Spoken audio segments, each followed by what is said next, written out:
What happens when you are a dog person but you are trying to make your cat astronaut survive on an alien planet, hoping to avoid the whole situation like in the movie The Martian, where you need to use poop in order to fertilize field of potatoes? Well, let's talk about it. Not your professional walkthroughs channel presents. When it comes to MewnBase, how am I exactly supposed to pronounce this? I'm gonna just probably call it Kitty Space Adventure or something, but anyhow, we are talking about your survival sandbox game. Now, this genre of games has become quite popular with the indie developers, as they are left with lots of room to explore random scenarios. From the variety of Minecraft ripoffs to titles like The Forest, to all those weird ones that keep popping up about you surviving in the middle of the ocean collecting garbage to build floating islands, which I'm sure is more of a critique of our current environmental state and lack of proper policies, as unless you are taking the approach of Subnautica, where you are actually 99% of the time under the water, where you need to come up with like an entire food chain, compared to the rest of the titles where I think they just go with the concept because they don't have to work on creating textures and code for the environment. However, MewnBase is little less serious, little more goofy, and a pleasure to play, but in my eyes, the game is lacking something. You see, all the above mentioned games usually have pretty decent in-game loot. You forage, you get supplies, so you stay alive, and you build from the foraged items in order to stay safe, and when you are running around, you are attacked by crazy cannibals or zombies or any of the other potential enemies that games use these days. This is where MewnBase is so far unique, as your main enemy is the oxygen bar, which keeps depleting itself, and therefore you are constantly on a move trying to build up your base and fill in the biomass power plant by loading in a bunch of grass or whatever you come across to power the air generator inside your small base so you won't suffocate. So every action you will be doing during your stay on one of these planets is affected by the oxygen meter. That's cool. What about the other bars? We have the power in your suit, so you won't go all crazy with your flashlight during your day and deplete it. Then we have our HP bar and our hunger bar.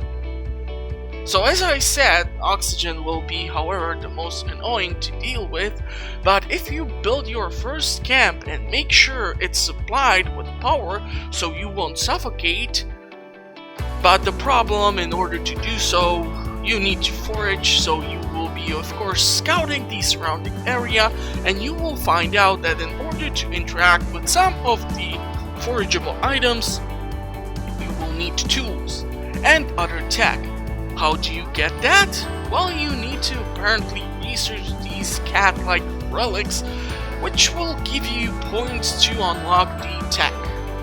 You will just need to play the game smart enough to make the right choices as to which tech you will invest into at first, and you guessed it, the more tech you want, the more far away you will need to get from your initial base, which will affect your oxygen bar.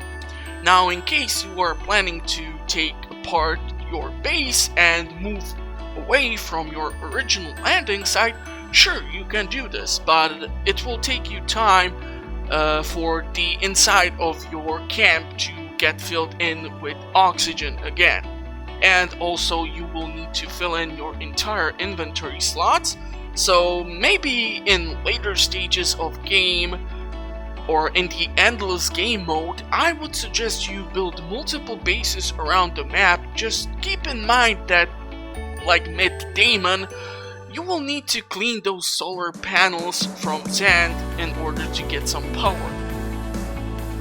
Now, the game has lots of tech, each with its own requirements for you to collect specific items that can be used to build the parts for the recipes, but I honestly have to say, there's something missing in this game loop. You see, even Minecraft had to put in some basic mobs to make you try to get your first shelter up before the night falls. And of course, if you are running around at night, it's a high risk / reward scenario, but here this is missing. You have no enemies here to be afraid of, and the only other things besides you venturing out too far and dying from suffocation was a lightning storm, which adds a nice touch to the game, and it's certainly one of the newer features, but honestly, just playing the game on its own, I was bored. And then there is nothing worse than when you are scouting for that next relic so you can unlock the batteries or other tech and you just say screw it because you're not engaged enough. You see, if the creators of the game are going for a non-combat type of game, that is fine, go crazy. We don't have many of those these days. But my suggestion is then to create some variation at least of the planets. So let's say instead of using just the generic planet, like the one you can see on the background, with the vegetation, rocks, etc., we will have, let's say, like a frozen world, where you won't be able to come across vegetation, so you will need to hunt or fish for some squid, for example. Or some desert map where water will be scarce, making it your priority after oxygen. Now, I am not exactly sure what is the overall plan for the end game or what other features are the devs going to implement, but for me, the game is missing something that will want to make me keep a closer eye on its evolution till it reaches its final stage. Let's for example take the current stages of the game. If you come to a planet and you are not only required to survive for 30 something days, but also you are forced to build a base of a certain size that would meet some criteria for the next wave of cat colonists or something. You see, when it comes to judging indie games, it's a tough call. I'm not saying that based on my video you should avoid the title as it is.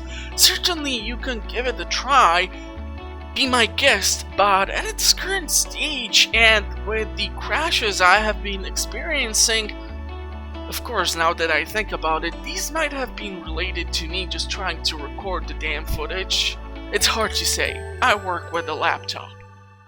But this is especially due to maybe even the early access eternity, certain titles like To Stay In, during which we see the games not receive many updates and the devs are defending the game that it's not fully done yet, and that is why there are glitches. And since MewnBase is in early access, it's going to be a rough for me to definitely give this game a recommendation to anyone. I would obviously love to enjoy the game more, but for that it's missing some key component which for me is dramatically affecting its replay value, and therefore I will have to sadly not recommend the title. Or if you can let me know in the comment section what you honestly think about the game, I might be able to come up with some ideas and post it on the devs Discord so that I am not just complaining, since I actually never tried to create a game, considering I would not even know where to start. But yeah, that is my honest opinion about the current state of MewnBase in early access. If you liked the video, please consider checking out the channel for more fun content, or maybe even subscribe. I publish videos like 5 days a week, so in your hour of desperation, you might be able to check out a video or two when your favorite YouTube YouTuber will be on a vacation or stuck during the quarantine at home without access to internet. And I will see you in the comment section or at the next video. Till then, stay safe, don't suffocate, and goodbye.